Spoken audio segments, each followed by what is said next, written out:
Well, we've now spent quite a bit of time talking with Andy about his life's journey through the metallurgical field and the liquid metal reactor support field. But I think one thing that's very important is from his life's journey, there are some lessons learned from looking at each one of the various incidents, and especially I think for the younger people who might watch this, you can learn some very interesting things. For example, if you remember, we talked about when Andy first came to a steel company. I think it was in the Jocelyn stainless steel company. You know, he ran into a conflict ultimately with a general manager who wanted him to let some defects go by. And so, to me, this raises some very interesting issues that I'd like Andy to comment on, you know, about being honest, not compromising if you feel right. Andy, didn't you feel this was a very important part of your life, that your ability to do that? Oh, I think it certainly cleared the air between the general manager and myself, and also the workers reporting to me, and not backing down, and how I handled the situation with the general manager, and telling him that if he thought it should be shipped, then I request that he sign an inspection report, because I wouldn't sign it. And he got very angry and all that, but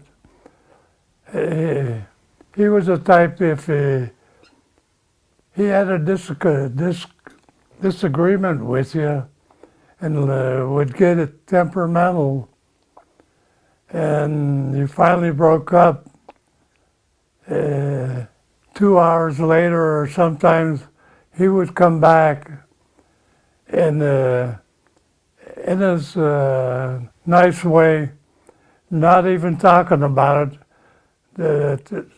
that is all over, and we're back to normal. Yeah, and as a matter of fact, I think he learned to respect you. I remember you told us that later on you became very good friends. He even wanted to recommend you for a senior job. And I think also the benefit to the workers who got to trust Correct. you. So I think it was a very major trait that I really want the young people to think about. Don't compromise if you believe in something and you think you're right. But also be honest. So that's one of the biggest lessons. One other thing I drew out of listening to Andy is that he never stopped learning. And it took effort. He didn't go back to get a PhD the way some of us, you know, have tried to get ahead. And I think there are no PhDs that could equal Andy's knowledge. I mean, if you put him on the PhD level, you have 10 PhDs or more. Oh. So I think that never stop learning. Right, Andy, how important that is? Oh, you continue your education, whatever general area that you want to find yourself way down the road. You can determine what areas and you should study not only your technology, but read about business and history. And right. Correct. And have a broader outlook on the whole life that you live. And especially when you have a family, if you expect your children, in our case, our son, the parents have to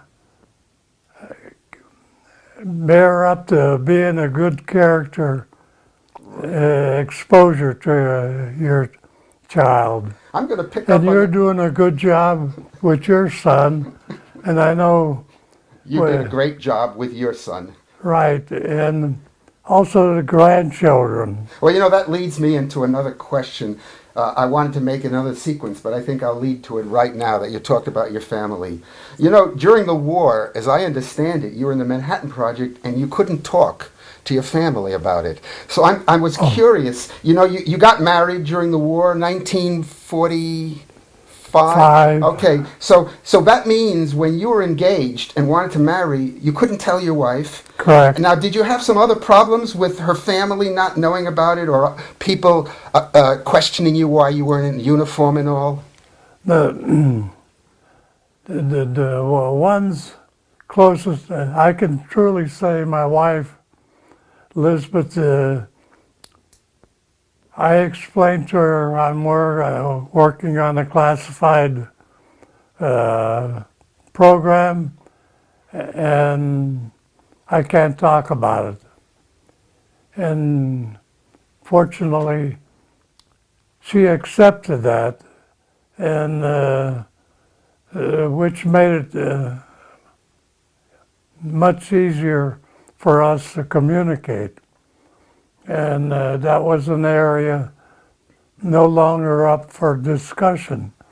But I know some of the individuals I work with, that wasn't the case.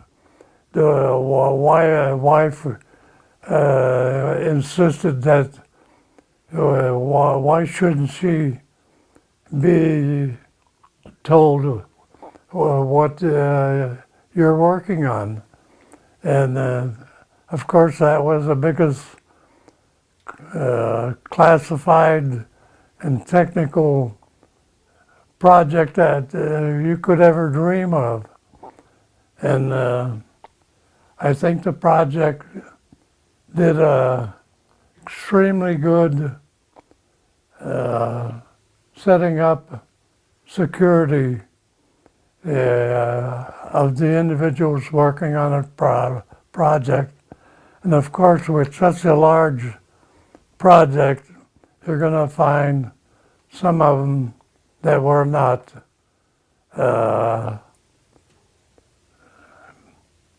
what I would say good security risks. Well, And they let us down. wasn't it difficult for your wife telling her parents that I want to marry this guy, but I don't know what he's doing? Well, her parents accepted me much sooner than she did, if that could. And I had a very nice rapport with her father and mother, and I was an engineer working at the University of Chicago. Couldn't have been too bad. One of the last things I want to draw from your story, because I don't think in 45 years I've ever seen Andy get upset, angry, shout at anybody, be frustrated. And I've got a feeling he said something that I'd like him to comment on, because it's a very important lesson, you know. And that is, if you feel frustrated and you want to take things out on the world, what should you do, Andy?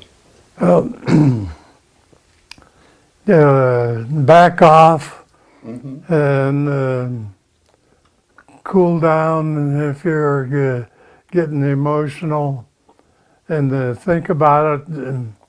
And the world is not going to collapse on some of these things that crop up, even within a family.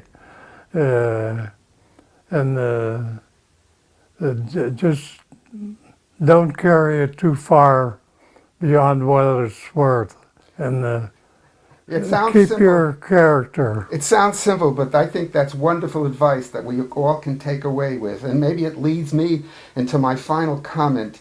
Andy has mentioned several times now his family, and I think it's terribly important that a good part of Andy's success, ability to come, is having this family of over 50 years, you know, and I feel the same thing. It's so important to have a social group around you, especially close family. I think the contribution of his lovely wife, Elizabeth, and his children cannot be underestimated, right? Correct.